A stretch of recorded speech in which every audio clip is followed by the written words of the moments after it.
بسم اللہ الرحمن الرحیم۔ السلام علیکم ڈیئر اسٹوڈنٹس، امید ہے آپ لوگ ٹھیک ہوں گے اور آپ لوگوں کی زندگی خوشیوں کے ساتھ گزر رہی ہوگی۔ تو آج بڑھتے ہیں مزید کچھ اور اشعار کی تشریح کی طرف۔ یہ دو اشعار کی جو تشریح تھی وہ رہ گئی تھی، لہٰذا ان اشعار کی تشریح کی طرف بڑھتے ہیں۔ لیکن وہ جو حصے اوپر جو تشریحات میں اپلوڈ کر چکا تھا، تو ان تشریحات کے حوالے سے میں ایک سرسری نگاہ اگر ڈال لوں تو وہ کوئی بری بات نہیں ہے۔ اگر میں آپ کو یہ بھی بتا دوں کہ خاک ہے تیری گلیوں کی وہ عزت والے جو تیرے شہر کا پانی نہ پیا کرتے تھے، مطلب انہیں وہ لوگ جو دنیا میں آ کر زندگی گزارنے لگ جاتے ہیں اور پھر کبھی کبھار ایسا بھی ہو جاتا ہے کہ ایک انسان کو کبھی انہیں غرور نہیں کرنا چاہیے، کبھی یہ تکبر نہیں کرنا چاہیے۔ لہٰذا جب ایک انسان آج تکبر کرے گا تو وہ تکبر ان کا ختم ہوگا، اور ظاہری بات ہے کہ اللہ تعالیٰ فرماتے ہیں کہ تکبر میرا جامہ ہے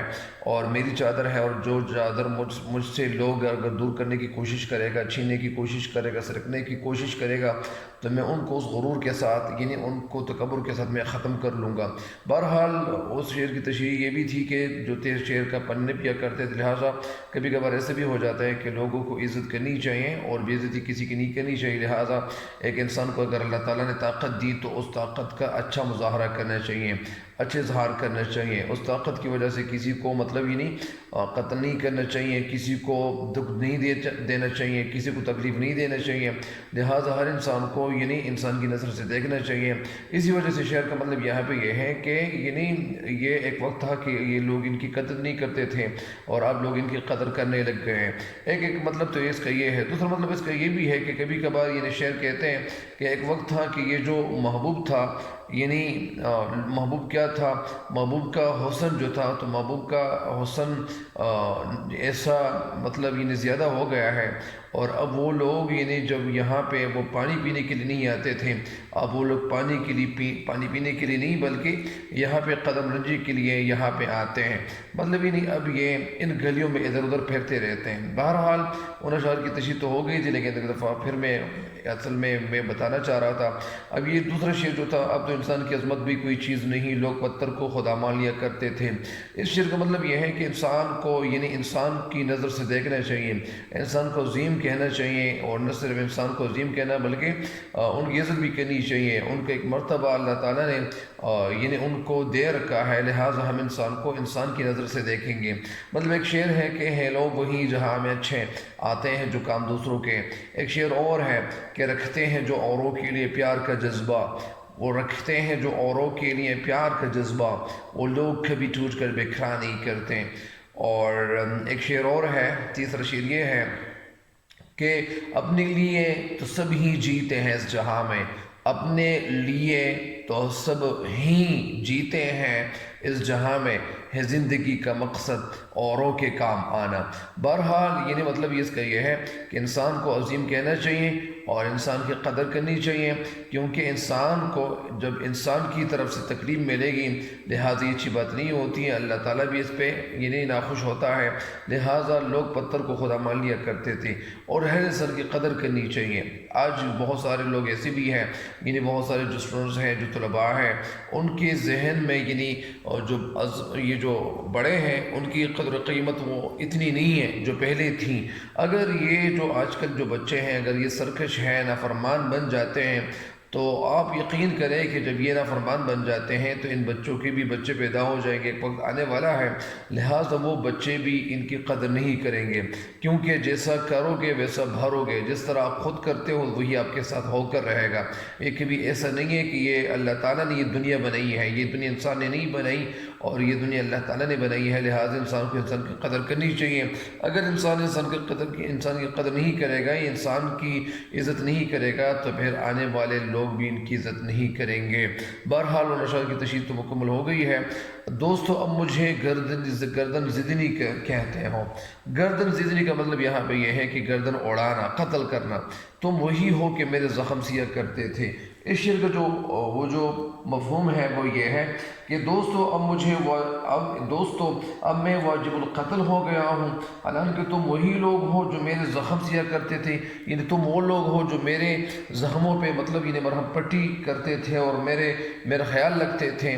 شاید اس شعر میں ہم اصل میں کہنا یہ چاہتے ہیں کہ یہ جو محبوب ہے، یہ شاعر کہتے ہیں کہ میرا کوئی محبوب تھا، میں کسی محبوب کو چاہتا تھا، اور جب میں محبوب کو چاہتا تھا، مطلب یہ شعر میں کہنا یہ چاہتے ہیں، اپنے دوستوں سے مخاطب ہو کر کہتے ہیں کہ دوستو تم لوگ کیوں بدل گیا ہو، تمہارے اندر تبدیلی کیوں آ گئی ہے، جو مجھے مجرم اور گناہگار قرار دے رہے ہو اور پھر یہ سزا کا مستحق بھی سمجھ رہے ہو اور مجھے واجب القتل قرار دے رہے ہو، حالانکہ میں تو وہی شخص ہوں اور تمہارا وہی پرانا دوست ہوں، میں کبھی نہیں بدلا ہوں، لیکن تم لوگ کیوں بدل گئے ہو؟ جو کبھی زخمی ہوتا تھا تو تم لوگ میرے زخموں پہ مطلب یہ نہیں مرہم رکھتے تھے، اور ابھی کیا کرتے ہو؟ اور کبھی تم لوگ دلاسا دیتے تھے، مجھے تسلی دیتے تھے، مگر اب تمہارا وہ جو رویہ تھا پہلے والا نہیں رہا، اب تم لوگ بدل گئے ہو، تمہاری نظریں بدل گئی ہیں، تمہاری نگاہیں بدل گئی ہیں، لہٰذا پہلے میں جو کچھ کرتا تھا تو تمہاری نظر میں ٹھیک ہوا کرتا تھا،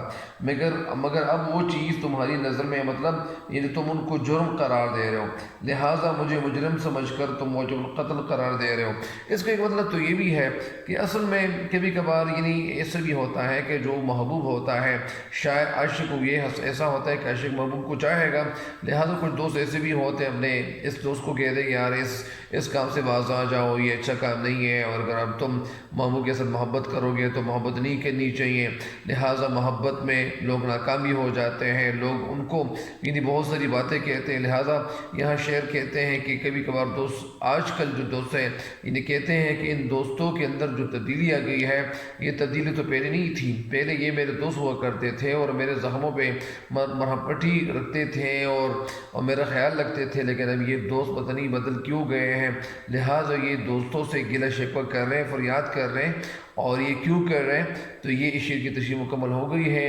آخری شعر کی طرف بڑھتے ہیں۔ اب تو شہزاد ستاروں پہ لگی ہیں نظریں، اب تو شہزاد ستاروں پہ لگی ہیں نظریں، کبھی ہم لوگ بھی مٹی میں جیا کرتے تھے۔ شاعر شعر میں کہنا یہ چاہتے ہیں مٹی تو خاک کو کہتے ہیں، نظریں کا مطلب یہ آنکھیں۔ شاعر شعر کا جو مفہوم ہے وہ اس طرح بتا رہے ہیں کہ شہزاد اب تو تیری نگاہیں ستاروں کا طواف کر رہی ہیں، کہ بھی ایسا وقت بھی تھا کہ تم خاک میں زندگی گزارتے تھے۔ یعنی شعر کے جو مطالب لیتے ہیں تو وہ مطالب کچھ اس طرح سے ہیں کہ اصل میں یعنی شاعر کی جو زندگی تھی وہ تو اصل میں اسی مٹی پہ ان کی زندگی گزر گئی تھی، اور یہاں پہ کہتے ہیں کہ اگر تمہیں یاد ہو کہ ایک ماضی کی جو زندگی تھی، ایسا وقت بھی مجھ پہ گزرا تھا کہ میں مطلب یعنی خاک پہ اور گردآلود زمین پہ میں سوتا تھا، یا یعنی میں اتنا زیادہ امیر نہیں تھا، میں غریب تھا، اور تیری زندگی ذلت اور رسوائی کی زندگی تھی، ہر کوئی تجھے حقیر سمجھتا تھا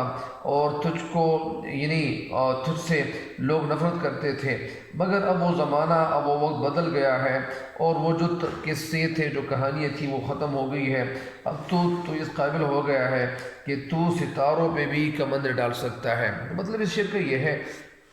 کہ اصل میں آپ کو اس شعر کی جو حقیقت ہے اگر میں آپ کو یہ بتا دوں کہ ایک بچہ جب پیدا ہوتا ہے ان کی عمر زیادہ ہوتی جاتی ہے، ایک وقت ایسا بھی آ جاتا ہے کہ اگر وہ بچہ محنت کرتا جائے، اپنی محنت جاری رکھیں، تو وہ محنت کا صلہ ان کو ضرور ملتا ہے۔ تو آج جو میں ایک اسٹوڈنٹ کی زبانی میں یہ ایک بات سن رہا تھا، اور میری جو آنکھیں تھیں اس میں مطلب انہیں آنسو بھی آئے تھے، مطلب میں اس لیے مطلب خفا بھی ہو گیا، لیکن پھر میں ان کو میں اپریشیٹ بھی کرنے لگا، کیونکہ اصل میں یعنی وہ لڑکا جو تھا، وہ جو اسٹوڈنٹ تھا، وہ جو طالب علم تھا، وہ کہنا یہ چاہ رہا تھا کہ ایک وقت تھا کہ میں مطلب یعنی کسی کارخانے میں رات کے وقت کام کرتا تھا، اور صبح میں کیا کرتا تھا، میں اسکول جاتا تھا، اور اللہ تعالیٰ نے مجھ پہ کرم کیا کہ میں یہاں تک مطلب یہ تعلیم حاصل کر چکا ہوں، اور اب بھی مجھے یہ ارادہ ہے کہ انشاءاللہ میں مزید بھی تعلیم کی طرف مطلب گامزن ہوتا جاؤں گا، اور میری منزل اللہ تعالیٰ انشاءاللہ آسان فرمائے گا۔ تو اسی وجہ سے شعر کہنا یہ چاہتے ہیں کہ انسان جب چھوٹا ہو جاتا ہے، جب چھوٹا ہوتا ہے، بچہ ہوتا ہے، تو پھر ان کی عمر میں اضافہ ہوتا چلا جاتا ہے، لہٰذا انسان کو یعنی حوصلہ نہیں آنا چاہیے، انسان کو محنت کرنی چاہیے، اور اسی وجہ سے یعنی بہت سے لوگ ایسے بھی ہیں، یعنی آج کل بھی ایسے ٹیچر موجود ہیں کہ وہ اب بھی بہت زیادہ مطالعہ کرتے ہیں اور اپنے سبجیکٹ پہ کمانڈ حاصل کرنے کے لیے مطالعہ کرتا ہے۔ بہرحال یعنی یہ جو ٹیچر جتنے بھی ہوتے ہیں